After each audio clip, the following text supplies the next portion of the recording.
Hey, everybody, we're going to get started.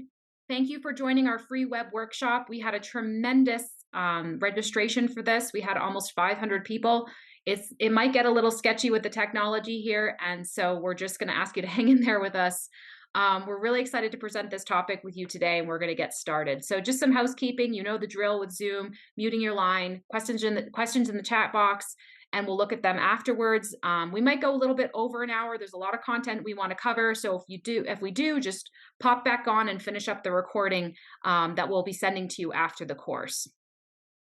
We're a new company, Performance Nutrition Professionals, and our motto is Lab to Life, training and mentorship in performance nutrition across all sport practitioners. So Dana and I, combined with our 35 years of experience, we're kind of looking at the state of performance nutrition and saying, hey, there's a really big gap here to provide practitioners with evidence-based learning where we go deep into the research so you kind of have a really good handle on that, but then providing you training, true training and skills that you can take that application right into the field.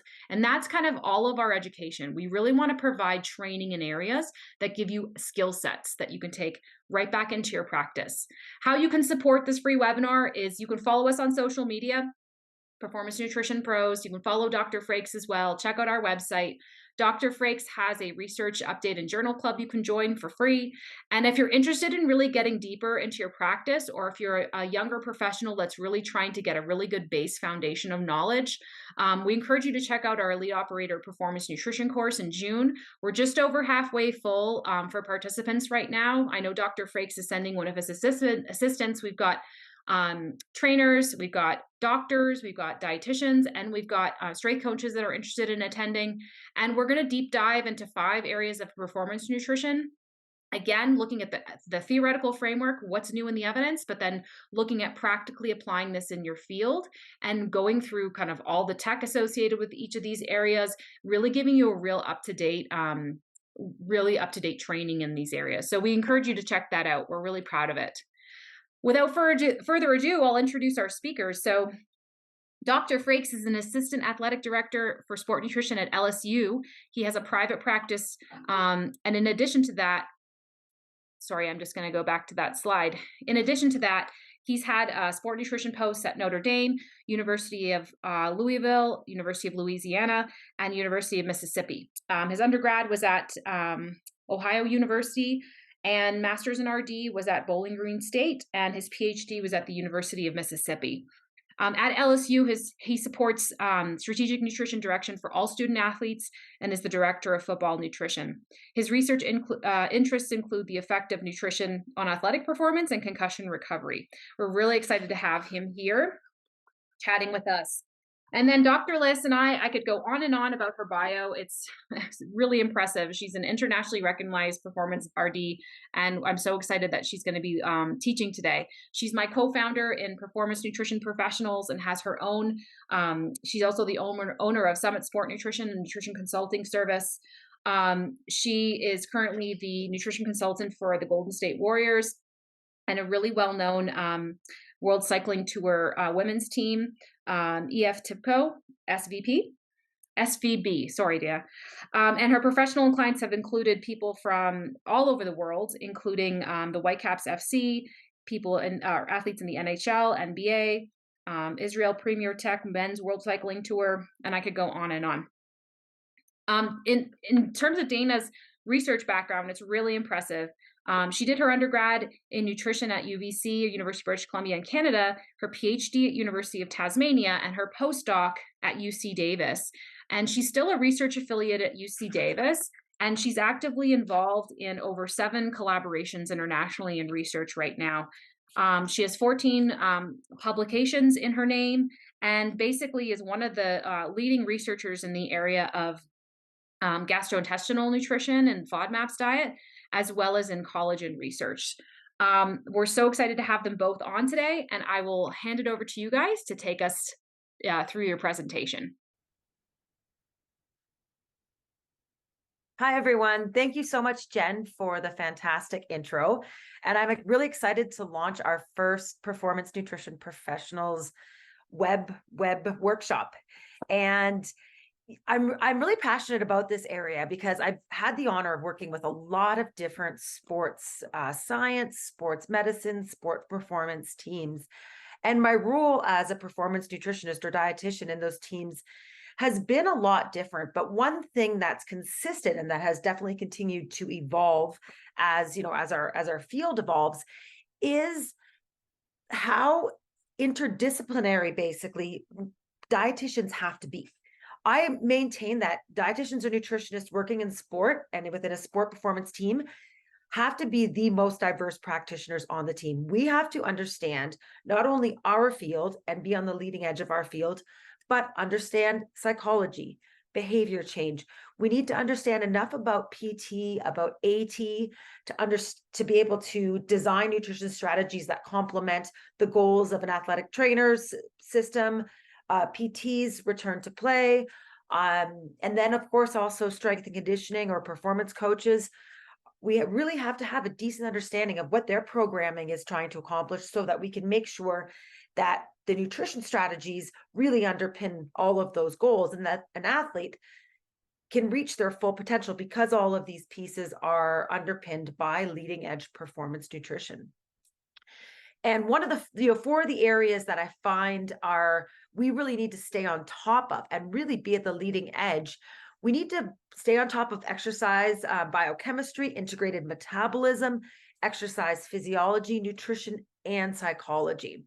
But as you know, when you work in sport full time, or even, you're consulting, I'm in a consulting role right now. So you're working a bunch of different positions. The challenge, it really is challenging to stay on top of literature and be able to have time to review papers, understand what's coming down the pipes with regards to performance nutrition or sports science research, and really stay on top of that. So as a consultant, and also, have been in a sport full time and sort of seen that transition, I really understand the environment of what your work looks like, how you manage and juggle, and what we're trying to do with this Lab to Life web workshop is to give practitioners a toolbox so that we can give you a toolbox or some tools that can help practitioners stay on top of literature and understand how to read research and pull out the important points that you need for your current work, and also be able to critically evaluate research and ask, scientific based questions so that you can make sure your work and your strategies or your interventions with an athlete are leading edge and are evidence based. So we'll be doing that by giving you, an example of a framework that I use for going through research or research papers. Some key things to look out for when you're looking at literature in our field, some usual sort of recurrent red flags that you want to look out for, and just be knowledgeable of those. They'll sometimes appear in papers, or consider those, when you're reading different studies. And then how to translate to your work. So how does the question, the findings, or the design of a study translate to your work environment? What pieces can you pull and then integrate into your work, and what pieces may not integrate right now, but you kind of keep in the back of your head so that it might fit into a role or a question you have later on in your career? So as we know, there are different types of research, and from the bottom of the pyramid up, the strength of the research is at the top of that pyramid. So it doesn't mean we completely disregard expert opinion or editorials or anecdotes just because they're at the bottom. Every piece of this pyramid does play a role or have an impact in different areas of our job. Anecdotes, for example, I wouldn't base an entire team's strategy on an anecdote, but a lot of times research questions come from anecdotes from the field. Sometimes athletes are doing stuff ahead of the field, and then research catches up eventually. Jello shots were an example. I remember talking to Jen years ago when she first started in the NFL, and she was saying, yeah, my players are doing these jello shots for collagen, and they want the gelatin that has to do with collagen synthesis. And this was we didn't really have a lot of research in athletes at this point. Lo and behold, I ended up spending 4 years studying collagen synthesis in athletes, but I didn't know that at that time point. But that was an example of athletes doing something kind of anecdotally that actually did end up being an area of research. Now, just because athletes are doing something anecdotally or another practitioner says something anecdotally doesn't mean it's worth checking out. But it is, my I guess point here is not to completely disregard some of these pieces at the bottom of the pyramid, but obviously you're going to make a decision on which pieces you integrate into a full nutrition strategy.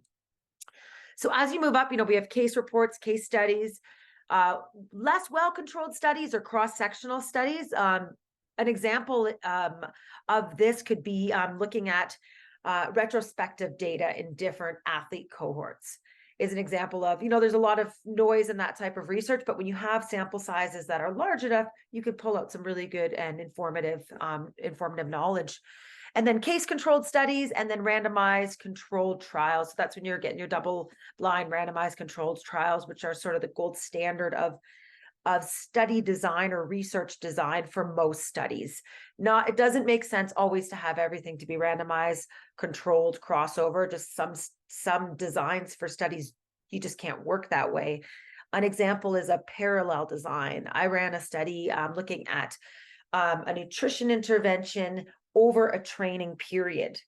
So in order to have the training and the change in training the adaptation to training not change so much over a long period of time, we had to keep the design to parallel groups. So they were doing the same training with opposite interventions, or a placebo and an intervention, and the outcomes measured were the same at the end, but they did not cross over to the other study design, because then it would have ended up being like a 3-month study, and then you're introducing a whole level of noise, lose a lot of subjects or participants. There's other, it's really hard to control dietary factors over a long period of time like that. So that's just an example of how some studies, they don't make sense to run controlled. So sometimes as a researcher, you have to make those decisions with your study design. But if you are, trying to figure out, hey, what's the best study design for the question I'm looking at, RCTs are sort of your gold standard there. And then position stands or consensus statements. So the International Olympic Committee, or IOC, has several really robust position statements around supplement use, around relative energy deficiency in sport. So these usually involve having a really good amount of research and literature to support this area or have investigated this area, and then often experts in this area coming together to write these position or consensus statements. And then at the very top, systematic reviews or your meta-analysis. And this is when you have a lot of research, you're able to pull it all together and have a very systematic approach to evaluating where the research is at and how it affects practice. As a practitioner who works in elite sport, and we really, of course, want to make sure the foundational pieces are dialed and covered, but we're really trying to find those little interventions or those little 1% changes in that nutrition strategy or nutrition interventions might help an athlete with that little 0.10th of a millionth of a second. So when you're working at that elite level, if you wait until a meta-analysis is published to change or implement an intervention, you're going to be 10 years behind sort of the leading edge of the field. So just keeping that in mind, of course, that's our gold standard, but if you wait that long, you're going to be a little bit antiquated, I think. So those are, all the different types of research that are worth us looking into to inform practice. And, as an allied health professional, I do encourage, fellow practitioners and colleagues to have, solid scientific skepticism. So what this means is we really understand the principles that allow us to look at research and question research and how we integrate this practice into education, intervention, and our professional practice. And, really being sort of critical thinkers and critical readers. Collectively, I hope that with more practitioners having this strong foundation for understanding literature and integrating literature into their nutrition practice, that we can sort of reverse the marketing over science. I think probably most of you would agree that, marketing in our field often outweighs the science and gets way ahead of the science. So I hope that collectively more of us having a really strong foundational, confident research background can help reverse the scienciness of our field. And in doing this, you know how you learn how to be an active listener, and in when you go to school, you take courses and how to actively listen and talk to people in a way that they know you are listening. And there's specific tools that we use to communicate in this active manner. And reading is the same, or reading research is the same. So I encourage you to develop an approach that works for you. But some of the key things that I think are important to think about when you're reading, and also when you're listening to lectures, or even podcasts online, it's really easy to glaze over or turn your video off and start multitasking. I hope you're not doing that right now. But I mean, we're all busy. We all try to multitask. But it's really hard to be an active listener or an active research reader if you're multitasking. So when you're reading through, try to develop your own framework, which we'll go through an example. But some of the things to consider when you're reading research, to make sure that it's, you're really reading it to the level it's meant to be read, but you're not spending 5 million hours reading it, is clarify. And this kind of goes clarify and visualize. This is a tool I use to try to help myself understand a research paper, and then also retain that information or understand it in a way that applies to the sports I'm working with. I'm a super visual learner. If I have a whole bunch that I have to read, I glaze out after a couple paragraphs. So I will tend to draw, as I'm even reading the abstract, I will draw out the study in images so that I really have this in my head as I'm going through the paper. I try to summarize, like after I've read an abstract, I'll try to summarize, okay, this is what it's at, this is what it's saying, this is what I think they're gonna look at, and try to question and summarize before I even start digging into the paper, or clarify what the question is. So I'm really clear on that before I get into more details. And definitely trying to, as you're reading through the methods, trying to kind of predict, hey, what do I think is going to be the outcome here? Obviously, you don't want to introduce bias, but it helps you pull out your experience and what you're experiencing in the daily training environment or the different sports you've worked with. And it helps kind of pull together your practitioner experience at the same time as you're going through and learning from this research. And that's sort of similar to connecting the research to knowledge you already have. And that's as simple as, remembering a couple other studies that said, oh, maybe you need to go longer or have a more frequent feeding intervention to see this change in a biomarker, for example. So just trying to connect back with your knowledge that you've learned previously and what you're experiencing in your daily training environment right now, and then evaluating, develop an opinion. There, after you've gone through, the discussion, usually there's the discussion will have some limitations discussed throughout a conclusion. But then as you collectively read more research, I encourage you to develop an opinion around whatever the research question and findings are. So there is an array of quality, and we've gone from about 300 sport nutrition articles, I think in the last, I want to say in the early 2000s, about 300 sport nutrition articles published a year, to over 3,000 now. And that's just going on an upward trajectory, which I think is absolutely fantastic. But I think if you ask a lot of researchers, they will probably share a similar opinion, and that the peer review process has become a little more wishy-washy. And an example of this would be, I was reading a paper on a topical nutrition intervention a couple weeks ago. And when I looked at the reviewers, I was like, I'm not too sure about the paper. But then I'm like, okay, let's see who reviewed the paper. Right now, it's becoming more commonplace for the reviewers to be published alongside the paper. So I looked at the reviewers, and the reviewers had zero expertise or experience in the topic of the paper. So that leads me to really question the quality of the peer review process for this paper. So just because something has been published It doesn't necessarily mean it's a great research study. There's always going to be issues with studies. It's impossible to run a perfect study. Um, but there are more notable journals in our field. And these are, British Journal of Sports Med, American Journal of Sports Med, Exercise Immunology. One of my favorites is probably IJSNEM, which is International Journal of Sport Nutrition and Exercise Metabolism.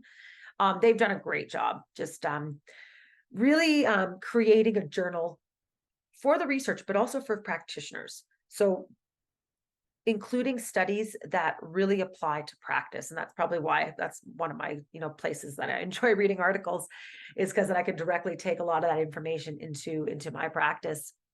But you'll see different ratings for journals. So there's a few different ratings, and I feel like more and more different rating systems come up. But the impact factor is one of them.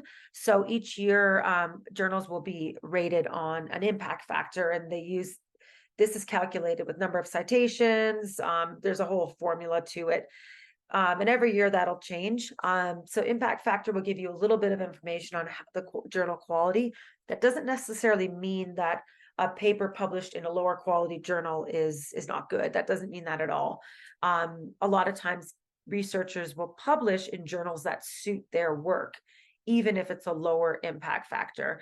I had a paper that I submitted to one journal, and they came back and they rejected it, and they said, no, I think actually it's just not, but our journal's not best suited for it. You should probably look at X, Y, and Z journals. So and they were lower impact. But so just a heads up that doesn't necessarily mean it's a lower quality paper. A lot of times papers are published in journals that suit that topic. There's other sort of insightful things, H-index, journal ranking system. So just an idea, some of those will come up and pop up alongside your journal. And then there's this newer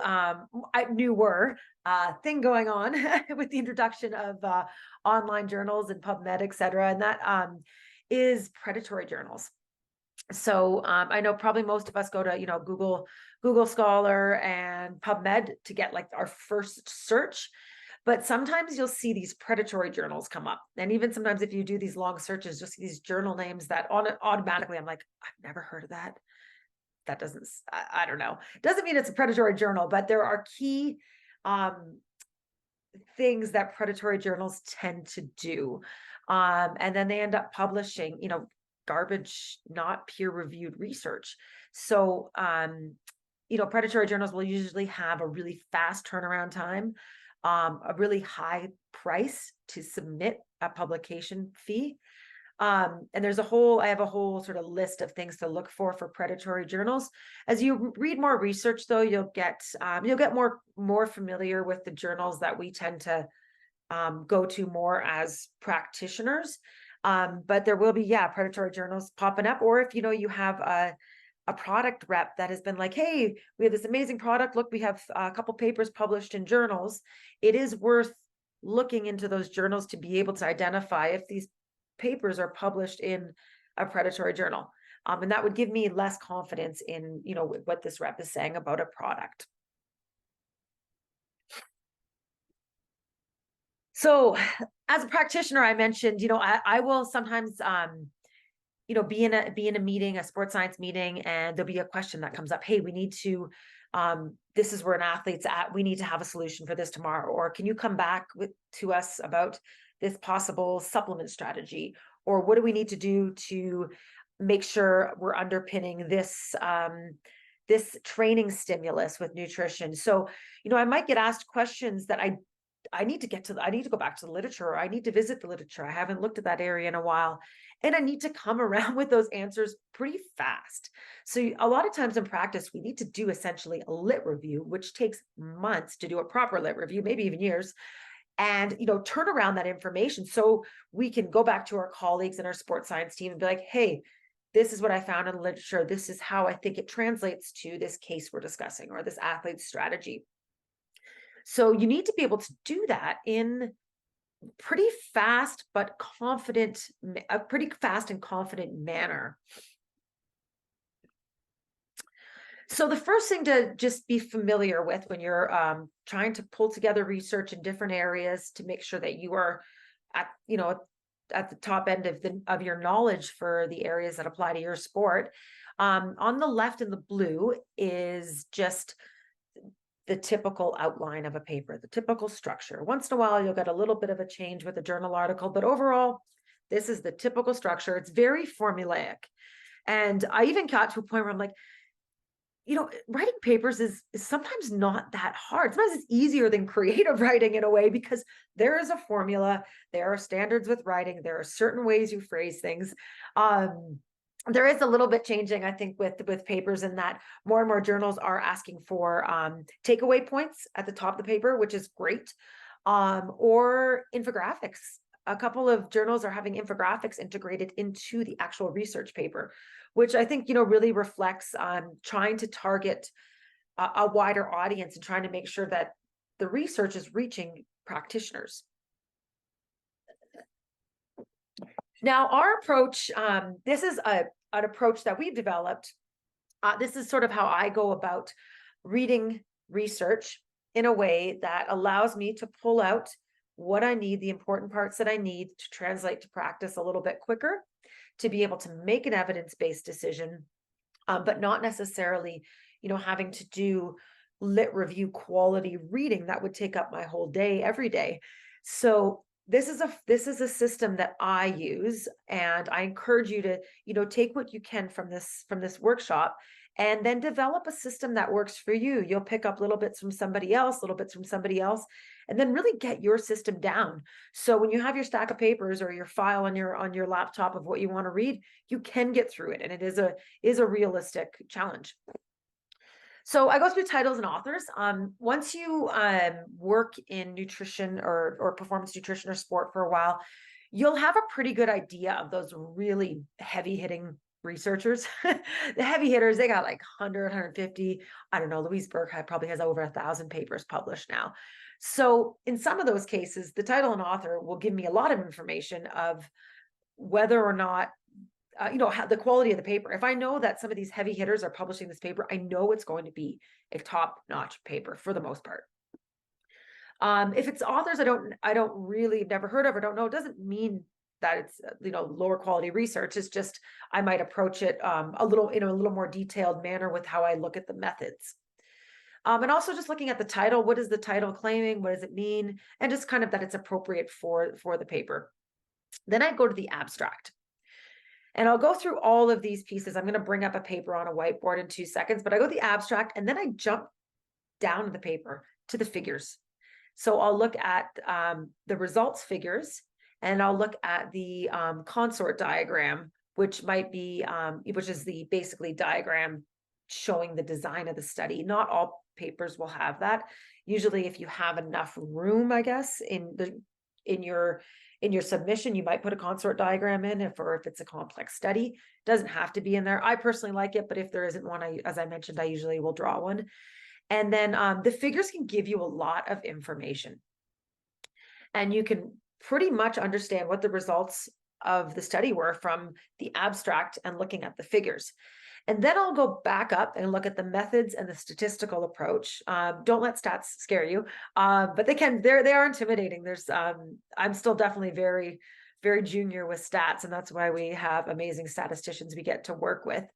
But, if you are or have done research or postgraduate work, the demands for you to understand statistics will be definitely elevated. And it depends on your research group and your supervisors how much statistics you will need to make sure you can execute. I was in a position where kind of both. I needed to execute a certain level of statistics, but I also had the great help of working with the statistician as well. So, and then I'll look at the results and then the rest, and then the reviewers. So that's sort of the framework that I tend to work through. So we're going to take a look at this study, and I'll bring that up on the whiteboard in 1 second. I just wanted to show you an example of a consort diagram. So this is, I would if this isn't written on the paper, or often if it's included in the paper, I'll still draw my own diagram. I might draw little people on a bike and put some bottles and a cross for crossover, just to help the way I think about things as a visual learner. But a lot of papers will have a consort diagram done already for you. And the other thing, I think, just to keep an eye out for and just have a basic knowledge of, is some of the typical statistics that you'll see in sport nutrition research. These are the typical statistical approaches. You'll have, probability-based statistics. That's where you see your p-value of less than 0.05.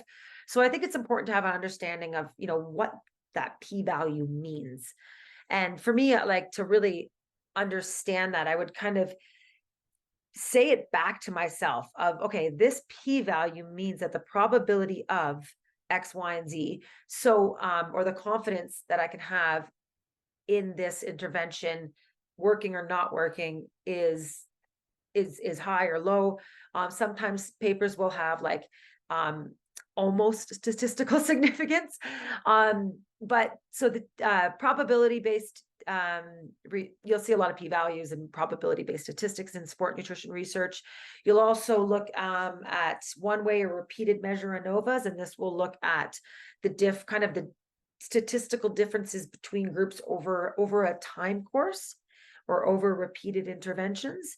And then the one thing with the top sort of areas of statistical approaches, there's like a cutoff of it's either statistically significant or not.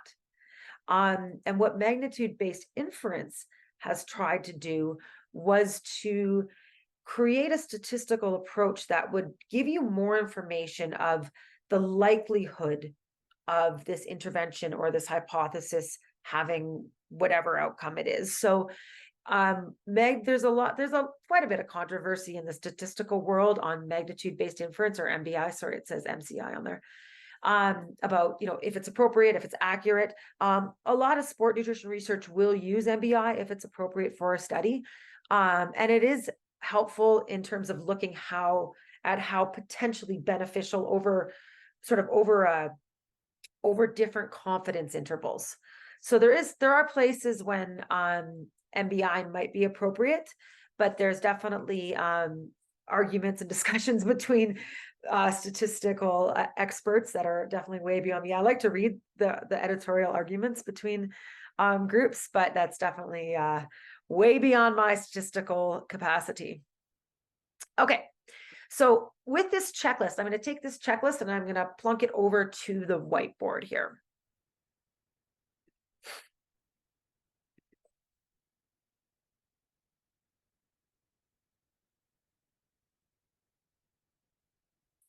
All right, so let's see if I can make this a little bit bigger here. Okay, I'm going to bring it over to the checklist first. Oops, this is what I want here.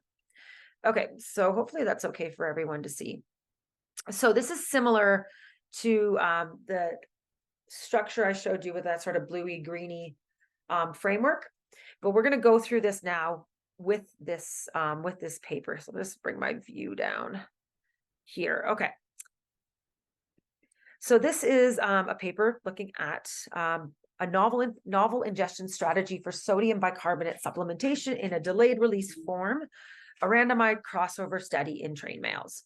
So before I even start reading this, I would sort of, just kind of think to myself, okay, what do I know about bicarb? I know the dosing, 300 milligrams per kilogram is like sort of an optimal dose. I know how I use it in practice with cycling, and how we'll break up the dosing from 90 minutes out every 15 minutes. But I know that there's a huge issue with gastrointestinal symptoms. So in a lot of scenarios, we just don't use it because the risk of GI symptoms compromising performance is too risky, probably greater than the possible ergogenic effect of bicarb. So this is the biggest barrier to really using bicarb in sports, where having that buffering system would be helpful or advantageous. But there are, a couple of products that have come out that have an enteric coated capsule that's a sustained release. But I don't really know how bioavailable they are. I don't really know the pharmacokinetics totally. So that's what this study is going to help me find out. So When I start with the admin first, I'll look at, yeah, where's this published, who published this study. And, if I'm online, I'll open it up and, look at the universities. I like seeing which groups are doing, what type of research, etc. And then, so I call that the admin part. And then I would look at, yeah, am I interested in reading this? And yeah, I am. It applies to me. It's a question that I need to answer in my practice and in working with cyclists. I need to know, best bicarb strategy, and I need to, make sure that we can implement this. If it is something I want to try out, how do I do this? How did this study implement this into practice? So I would then go to the abstract. So I'll kind of check out how they did this in the abstract. So I'll look at the methods, and sorry, I'll move this over here. So I look at the methods and go, yeah, this looks like, I would read the methods and be like, okay, yeah, it's a control versus a solution versus a placebo. Okay, so they had 3 interventions and randomized controlled crossover. So each group, or all the groups, so all 12 cyclists did each intervention, and often I would draw that out. And then I would look at the results. Okay, what did they find with the results? They found a statistically significant finding here in GI symptoms. And then when the GI symptoms occurred, and I look at the conclusion, I say, okay, it looks like they found that it helped with GI symptoms. Okay, I'm curious to read this. So at this point, I would really have an idea of the methods. I know that they had 3 different interventions. It was a crossover. I don't think they did exercise in this. Okay, that I would, as a practitioner working in cycling, I would kind of like, oh, it'd be really great if they, also measured GI symptoms during exercise. But in this study, it didn't look like they did. And when I first read this, I was like, oh, did they just forget to mention exercise? And I scrolled down, and they just measured over 180-minute time frame. So in my head, that's something, I'm just forming an opinion of, oh, it'd be really cool for another study to look at these interventions in an exercise bout and seeing if the different forms also had lower, or the capsule form still had lower GI symptoms across the subject. So that's something in my head I would kind of question and relate back to my field, my work. And then I jump right down to the figures.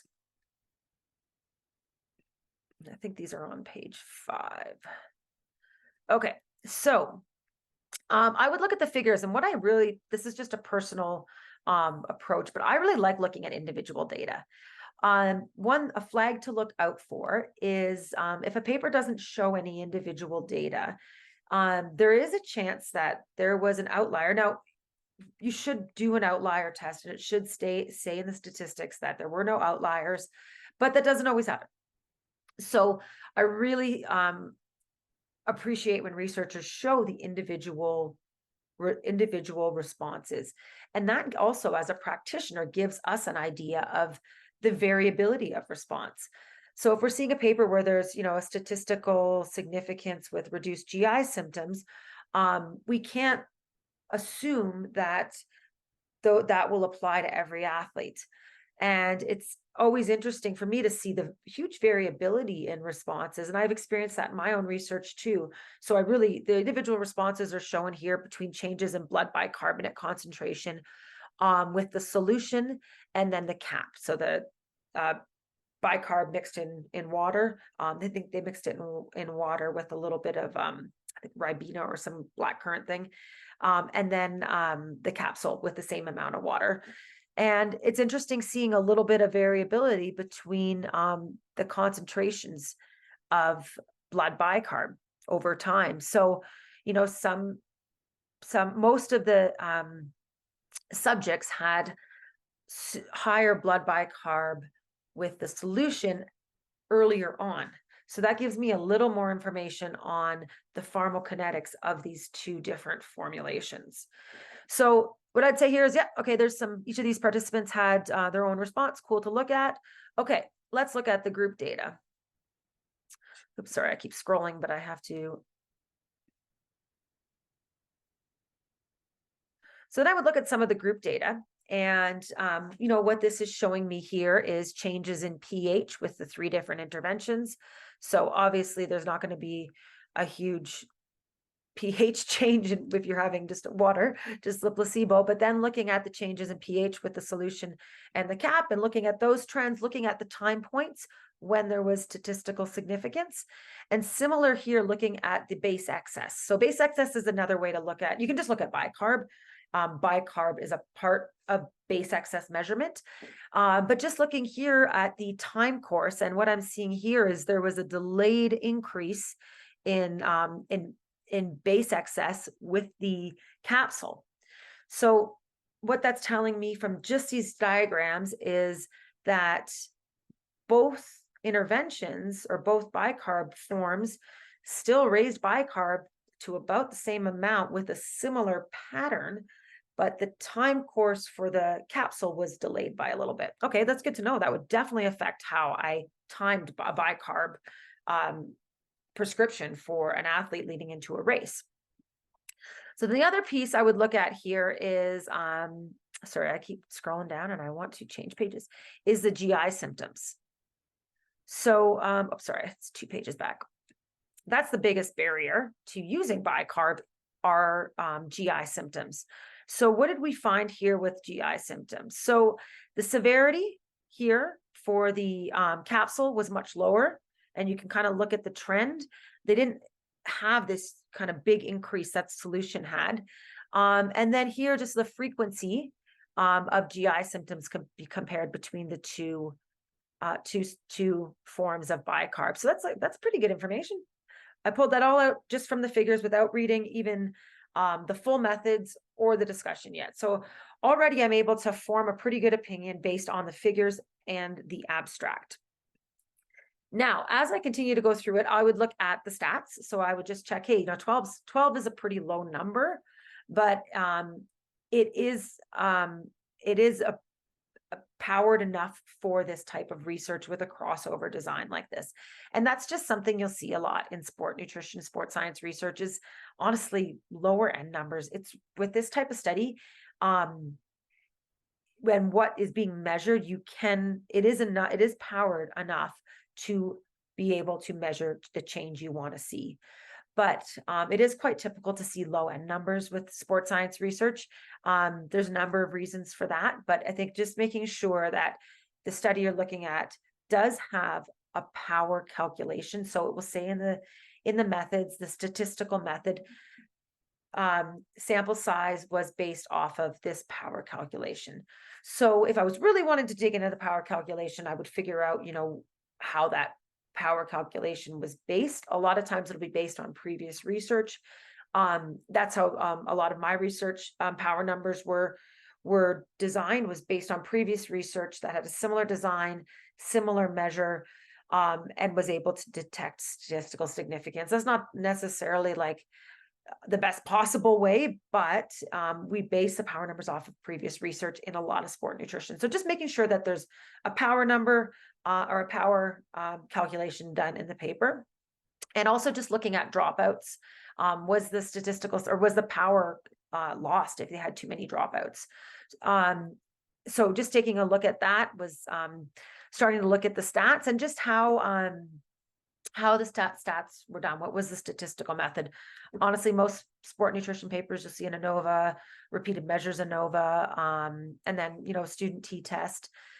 So just understanding sort of what those statistical methods do, having like a quick understanding of, t-test will compare the means. Got it. So I think if you're not super familiar with stats, it is worth taking a look at a couple of just overall SAT approach summaries online just to get yourself familiar with what these different approaches mean. And then I would look at the outcomes, primary outcomes in the results section. So I would jump to the results section, look at the primary outcomes, I'd read how the authors have interpreted the findings, and then I would jump to the discussion. And I actually read the discussion from the bottom up. So I start with the conclusion at the bottom. And I want to see if, did the authors kind of come to the same conclusion as I came from? And if I see yes, great, we're all on the same page. So I'll start from the bottom up, and then I'll read different parts of the discussion, not always sequentially. Usually the discussion paragraphs follow the results. So the methods should follow the results in terms of format. So you'd have exercise intervention methods, and then you'd have results for exercise intervention in the same sequence. That's the way most papers are written. So if I just want to read the discussion around a certain section, I will jump to that paragraph in the discussion. So I don't necessarily have to read the full discussion. If I'm really interested in it, I'll read the full discussion. Sometimes I'll just jump to a few paragraphs to understand more about the area, or see how the authors, reported, contrasted, compared their results, and then also the limitations. And then last, I sort of already mentioned this, but I'll usually look at the conclusion again and just be like, okay, this was the summary. Do I agree with it? How am I going to apply this to practice, if at all? And then also looking for bias throughout. So there's little things that sometimes you can pick up on as you're reading the paper, and those are some of the flags. Some of the biases and stuff, or the stuff like dropouts, you really can't, as a researcher, you sometimes just can't help it. It's not like it's a bad paper, but just some, things happen with research, and certain studies and certain study designs will have way higher dropout rates. But just looking for any also potential bad outcomes or risky outcomes. The GI symptoms are one in this paper, but there could be other sort of negative outcomes with an intervention. So just keeping a flag out for those if they're not discussed. And also one thing I like to look at with bias is the compliance of the study. And this is where we can really pull our practitioner knowledge into reading the methods. Dietary design, there was one paper published, I think last year sometime, that was like, here's gold standard for dietary control in a nutrition study. And it is really detailed. It is pretty hard to execute every single detail. And in theory, every sport nutrition study should have a controlled diet, at least, day before and during the study. But that financially, logistically, is a lot of times not realistic. So taking your practitioner hat and pulling that into the paper, meaning that if the methods describe, this certain dietary control or dietary intervention, or the athletes replicated their diet through the study, from a practitioner perspective, you can kind of, bring that into reality and go, yeah, they might have kind of, to a certain extent, but they probably didn't replicate it. They probably more simulated it. So there's certain things that we can pick up on just knowing human nature and the athletes that we work with. But we can say, okay, probably, subjects may not have been 100% compliant to the dietary intervention, which doesn't mean that the study was even affected or negative, but you just know that maybe it can affect some, muscle protein synthesis measurement in a certain athlete if they had way more protein than they were prescribed for the study, or something like that. So I think it's just good to, kind of cross-pollinate that knowledge and your knowledge of human behavior for understanding, some of the noise that can get introduced into studies. And that's also difficult as a researcher. Like, you control everything as much as you can, but there's noise introduced, and you just, that's kind of why you do these power calculations, to make sure you've powered your study high enough, you have enough participants that you can pull out the changes that you're trying to measure over the noise, or over the kind of messiness of a study. All right, I'm going to close the whiteboard and go back to the slides here. Okay, so this is, sort of Dana's framework. And this is kind of how I think through my head as a practitioner, and how I go through papers and try to make them not take me 5 hours to read. These are the same slides. They're just a little bit more bold, so we can read it easier. Now, reading and understanding research is really important for making sure that your strategy and how you work really underpins an athlete's goals and their training stimulus and their development, and their, on all levels, health development, physical development, current training age. So really having a critical thinking process and being able to stay on top of literature and research is super important for making sure you're giving your athlete leading edge strategy so they can reach their full potential, or you're helping advise a physical therapist or a strength and conditioning coach about sort of leading edge evidence-based strategies so that their strategies and plans and goals with an athlete are going to reach their full potential. So when we take some of this literature or research and bring it back into practice, there's this Lauren Bannock who runs what's his podcast called again? We Do Science podcast. He's done his PhD in more sort of I think like the behavioral piece of sport nutrition.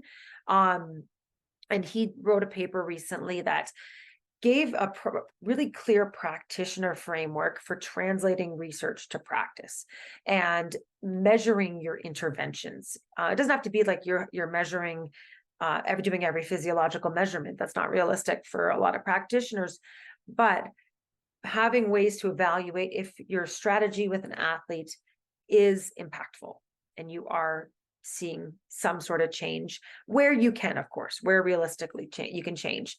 So when I'm reading a study, I use this PICO strategy. So that stands for Population Intervention, Comparison, and Outcome. So as I'm going through a study, or as I'm sort of reflecting and ruminating on what I've read, I'll try to pull the information from this study in this format to see if it makes sense to implement in this environment. And for somebody working in collegiate sport, this is a great tool, because a strategy or an intervention may work in one population or one sport team you work with, but it might not work with the 3 others you work with or the 10 others you work with. So I think it's important to evaluate if, the research you're reading and the outcomes that you've found, does it actually apply to your population? Your age, your gender, your menstrual status, ethnicity, training status, or training age. And, an example is the vitamin D, for example. It's a really simple, piece that we deal with pretty much every day. But if you're working with African-American athletes, have you pulled in the latest literature on vitamin D binding protein differences and reading free vitamin D rather than the 25-OHD that we usually read in the general population? So just ethnic differences like that, I think making sure that you understand the differences that apply to your population. Intervention. So, understand, does the dietary treatment or condition, does this translate to your environment? Are your athletes at a training age and a development age where this intervention is going to apply to your environment? Or are we still, working on some more foundational pieces? What kind of comparison the study did, and if that also applies to your group. And then the outcome, what was the outcome of this intervention? If I design this intervention for my population, what would I be expecting to see? How can I measure this? And how can I monitor if this intervention is working or doing what it's supposed to do? So I'm going to hand it over to our wonderful colleague, Dr. Matt Fraggs, and he's going to take it away to give you a little more diverse insight other than me just talking, and taking this into looking at the PICO format for football. He works in football at LSU, and then also looking at the APPEASE checklist. And the APPEASE checklist just looks at some of the little nuances that as a practitioner you will consider when you're designing an intervention and taking this leading research that you've read, pulling that into a possible strategy, and then deciding if this strategy fits your group right now. So I'm going to end there, and we're going to splice this and put Matt back in right here, and then hopefully we will have a nice flowing web workshop posted on our website. So now I'm looking at it as, okay, well, with that being said, I'm going to go ahead and provide the sodium bicarbonate in a fluid source. It's not the same as the intervention that's in place, but provided in the fluid source, that can potentially even balance as far as that the electrolyte transportation as well, from the amount of sodium that's the sodium bicarbonate has, and then also if we're adding anything additional to that, depending on as far as what you're looking at from climate, or what you're looking at how much sodium you actually gave them to prepare them for the game as well, for the demands of the game, and to prevent any cramping or fluid and the half fluid retention also with that sense. Being mindful of how much you're giving and how much they actually consume during that point to lead up to how you want to actually provide your supplementation to be actually realistic around it too. So if the effective dosage is like 5 grams per day, the other issue is that now you have to actually take consideration, okay, our sports medicine team or who you work with, are they taking any additional medications as well around that? So being mindful, looking at the whole picture and working with everyone around there to see how we can actually provide this strategically around, okay, what the actual literature is showing, but are there other valid, papers that are showing these other things that we can do too. So, and comparing it to another style or way of how we're looking at, there's with this focus on a delayed release. And I'm comparing it to what we're seeing as far as, consistently is more so on an acute stage. So looking at the more rapid acting, looking at the more, okay, so if there's rapid acting release tablets or something like that, how can I support and give it in increments that can mimic a little bit of what that delay release is showing or giving? But then also you got to look at the timing too, because even the paper says, or it showed that anywhere between as far as the 120-minute or 180-minute as far as mark was the one that was, a target that showed more of a significant relationship or significant as far as value to the outcomes that they were actually looking at. And that's the last part, is those outcomes. What is the actual, what am I searching for? What am I looking at from this outcome here? Okay, how does, as far as this bicarbonate, help with an effective performance, and then also, or help with reducing GI symptoms in a sense from how we're providing the sodium bicarbonate. So having and thinking about all that stuff and developing those questions while we're looking through these papers and while we're looking at everything, and having a true understanding around the situation that's in front of us and the players we also service, and really knowing and understanding your culture and your team that you have. So, and then using that checklist as well. Dana, I don't know if you have the P's checklist after this, but now we're looking at it as far as like, okay, if it's affordable. Not only if it's affordable, is it something that's within our budget? Is it something that is actually worth even us considering or developing into our skill set and as a tool to support our student athletes? Or is there other things that we need to actually look into first prior to actually looking more so in this and these minute triggers and then these timing and interventions within this sense here too? Is it practical? Also, that's something that you want to be mindful of. Sorry about that, the time lights went off. But then also, not only is it practical, but is it effective? And is it acceptable? So what level of adherence is your team actually going to do it? Do you need to actually implement it in stages? And do you need to actually implement it in a way that's they're going to be adherent to do so? And do you guys strategically put it in there, not just immediately throw in what you've seen in research right at competition, but you have to strategically throw it in there and strategically implement it during progressive stages of practice and styles and comparable practices that mimic competition, if you will, to prepare them for that same scenario setting. So that way they have a feeling and you're not messing with their psychological aspect and component of it while they're preparing and also trying to perform at a high level and elite level during competition. And then also looking at any, as far as if there's any side effects, and everyone's an individual too, and how they handle and how they process and digest certain things potentially could be different because you're looking at throwing in something. So you have to be mindful and see how it actually impacts that individual. And then also as far as equity across the board. So will this actually potentially isolate the athlete, if you will, and how can you actually provide this as a service to your athlete without interfering and making them feel like that they're isolated while providing the service? Awesome. Thank you so much, Matt. I switched to the paper where the appease table was published just because my PowerPoint crashed, of course. So let me just see if I can go back to that appease table here. It should be on now. Yep. So yeah, as Matt was saying, this is a really, it's a published table that was recently published from Lauren Bannock's group out of the UK that just gives practitioners a systematic way to make decisions around interventions and the research that they're reading.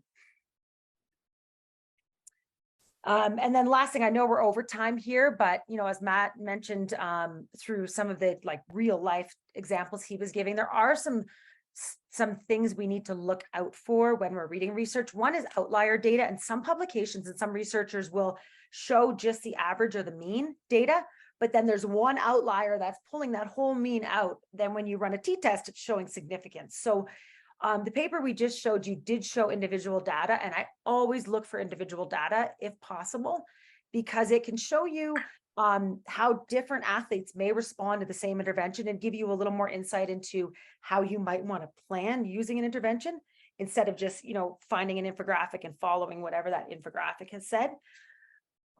Sometimes researchers can switch their stats approach to make things look a little better. That is reality. Small sample size, that is common in our area. It is so hard to recruit in sport nutrition research. It is like unbelievably hard. And then for long, more complicated studies. So unfortunately, we do have small sample sizes. So I think that is just important most studies will be powered properly or they don't get published, but you can massage how you decide what those power calculations are. So just something to be aware of. Training age and level, and I mentioned that a bit with the level of athlete you're working with and the level of training of subjects. Some subjects will not be really the same training level as your athletes, so the intervention might not have the same effect.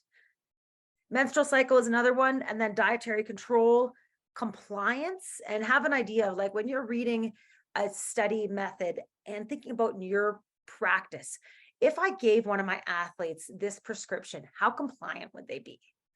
And that'll give you an idea. Sometimes with papers, somebody might report, there's 100% compliance, which is great.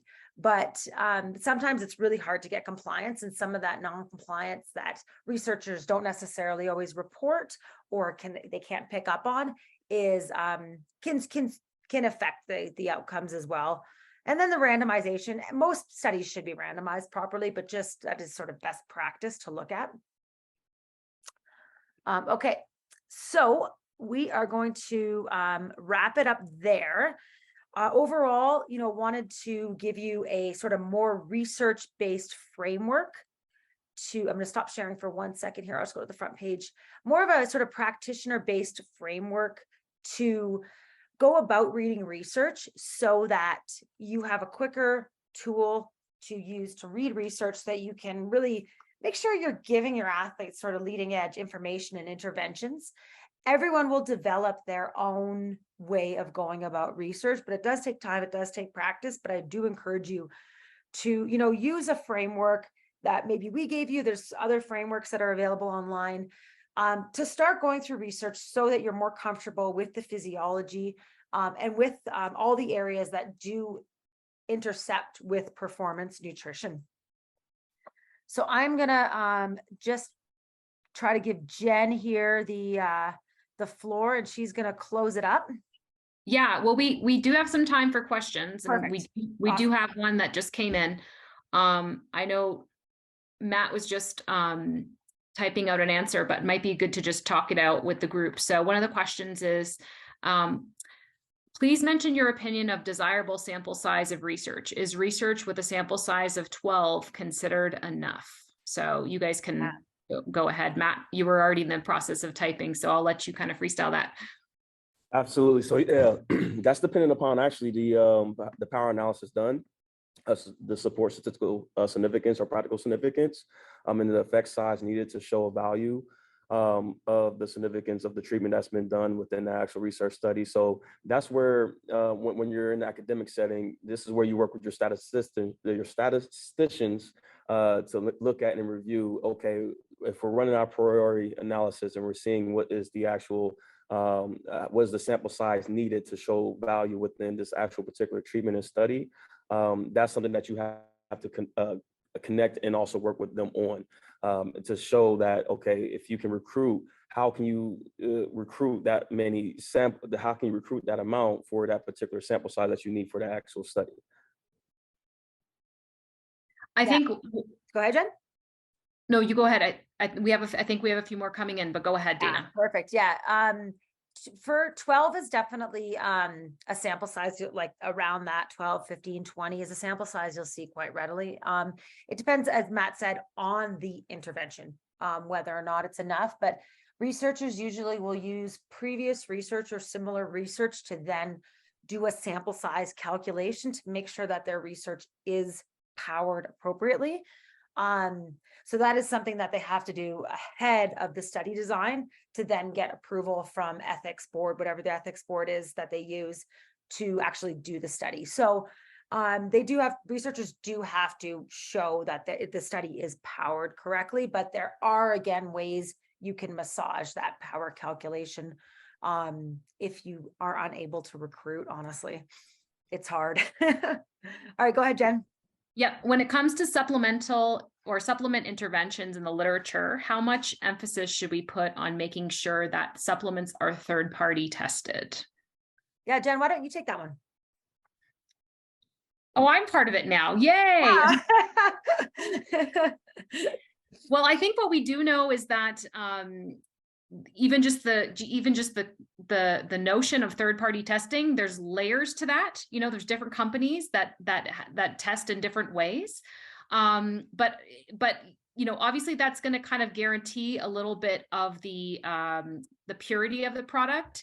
And Dana knows a lot about the different types of testing agencies out there. But I think when it comes to most supplemental studies, there usually is some sort of there usually should be some sort of built-in way that they're using to test that the supplements actually contain what they're dosing out, because obviously if that's variable, then your whole study's up in the air.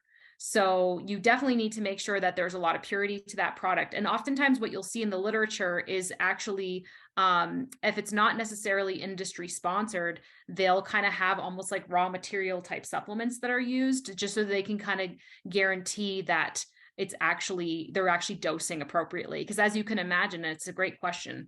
If you give something and then it isn't properly dosed out, then that affects your whole intervention.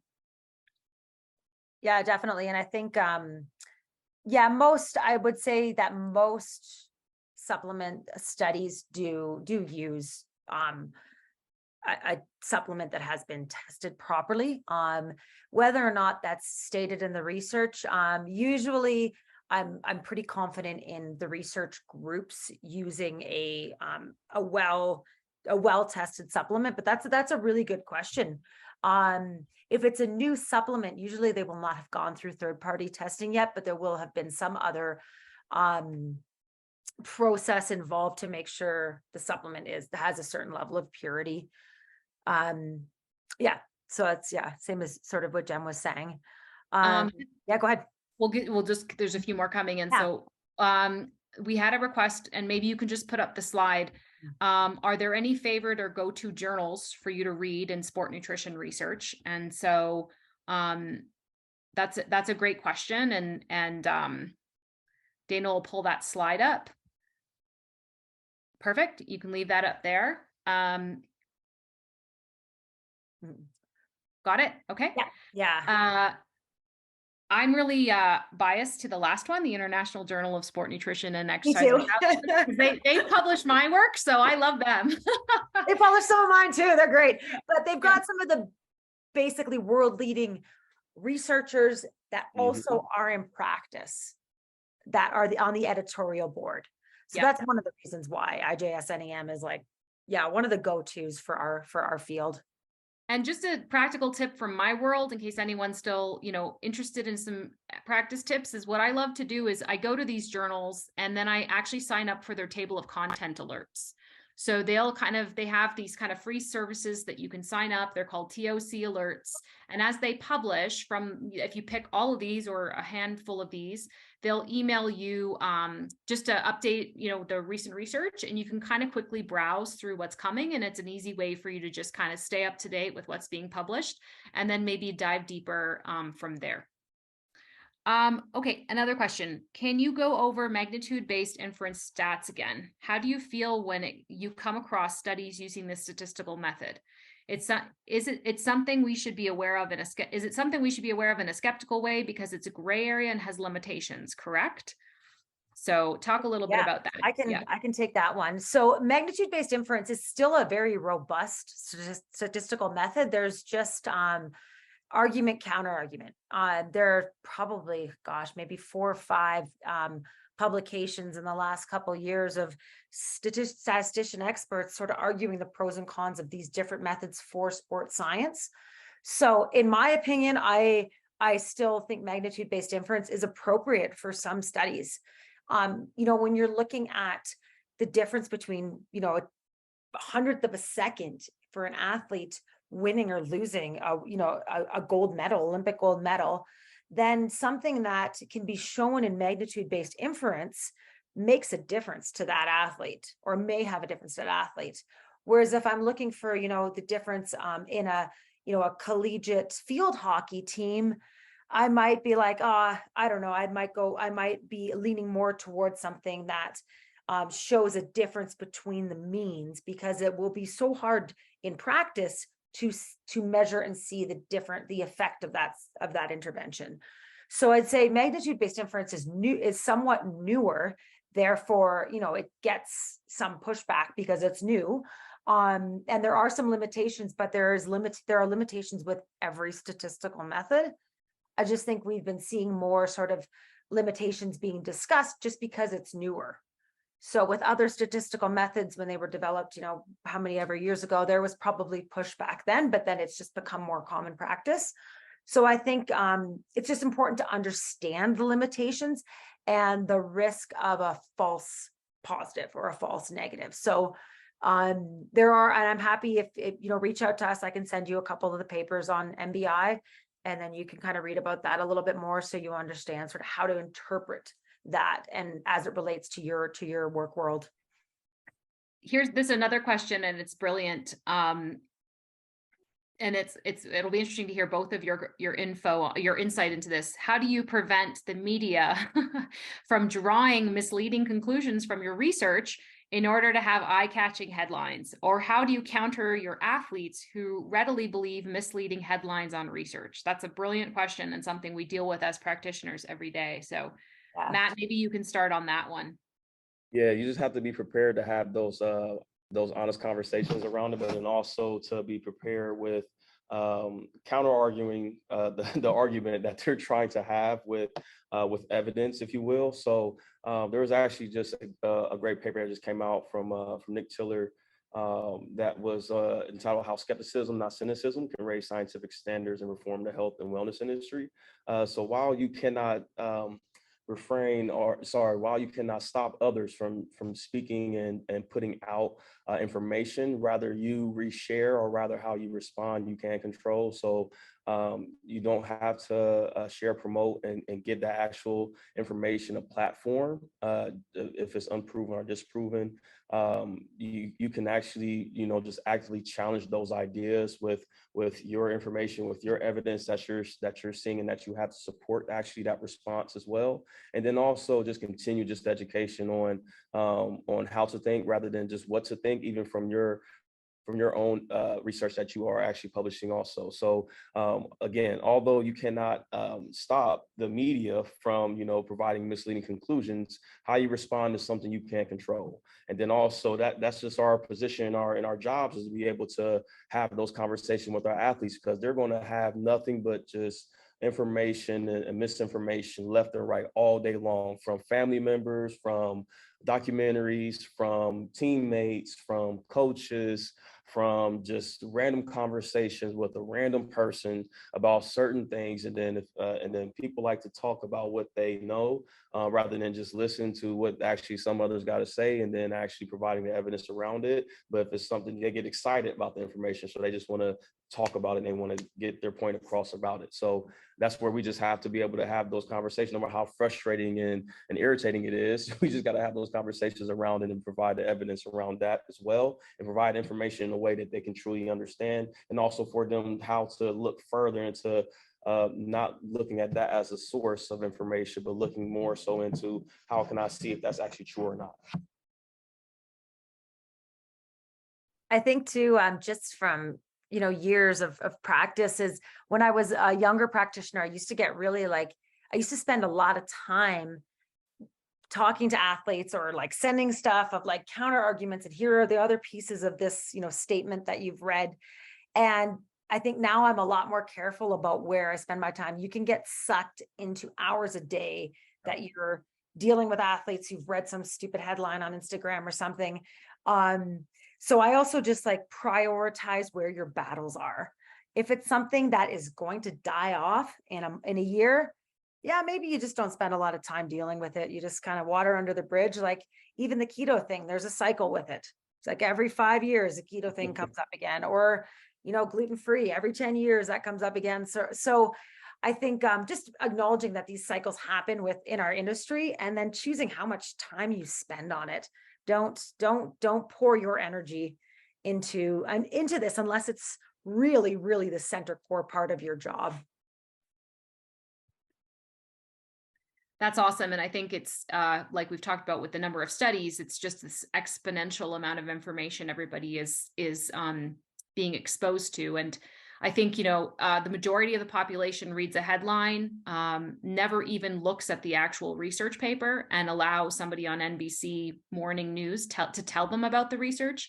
And I think today what we really hope is that you as a practitioner have more discernment than that, and that you can then be the resource for people who have the headline, who can come, they can come to you, and then you can be the resource to kind of be a little bit more, I guess, of a deep dive into that, because again, as we know, it's just clickbait and sensationalism, and what you don't want to be as a practitioner who's also just following the headlines, so to speak. So that was the whole point of this, is to kind of give you guys some frameworks. This is not a one-stop shop. This could be a whole course. It's a lifelong journey, and it's a skill set that needs to be built. And so really, we want people after this webinar to feel uncomfortable. I always feel like whenever I walk away from a webinar where they're feeling uncomfortable about the area, that they feel like, man, I'm feeling like this is huge, and I feel like I'm swimming. That's how you want to feel, because that means it's an internal motivator to know this is an area that I need to learn and grow in, and to develop and get better in one bite at a time. So I hope you're uncomfortable, not with our technology issues here, but feeling a little bit like this might be an area I need to grow in, and it's not something overnight. And that's where I'm going to recommend that you join Dr. Frake's research update and journal club. In our follow-up email, you'll get a link for that. It'll be a great environment to continue to look at updated research, to translate it and talk about it with your peers. And if you're really interested in just kind of getting deeper in nutrition and really diving deep into the evidence framework around the fundamental pillars of what we do, we encourage you to continue to follow our web workshops and consider attending our Lead Operator Series course in June, where we're really just trying to equip our practitioners with a strong evidence base, but then one that can be taken into the real life. That's all for now. I know we've gone over time. We'll get the recording sorted, and we look forward to connecting with you guys soon. Thanks so much, everybody. Thanks, Jen. Thanks, guys. Thank you, everybody.